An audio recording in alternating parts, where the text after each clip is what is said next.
There are so many different parts of this market that have been moving, including Bitcoin, which is above 105,000. You want to, and by the way, the related assets to the move are all down week to date. Riot, Coinbase, Robinhood, MicroStrategy.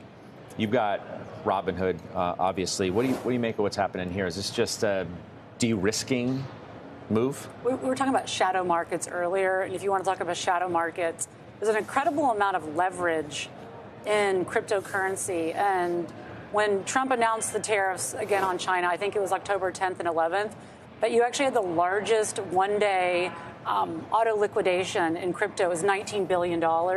That's really, if you put a chart, I think the beginning of where you started to see unease. These auto liquidations just automatically occur at the different, we'll call them custodians. And so I do think this margin level, people have to watch that. You can find sites to see that, but to me that started it. So now you have to find a technical bottom, and I think just as momentum is starting to be questioned, Bitcoin's clearly going to be on the correlated side of lack of momentum. You just stay with what you have?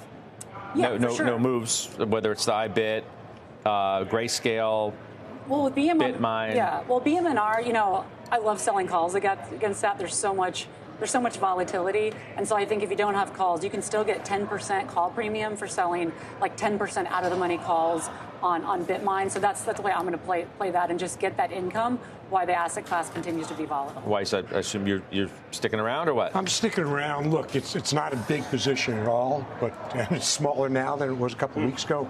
But what you say underscores it. And look, I still don't know what the use case is, but I own it because I still think there's momentum that's going to come into it over time. President Trump, it's a large part of his net worth. So I'm hanging out. All right.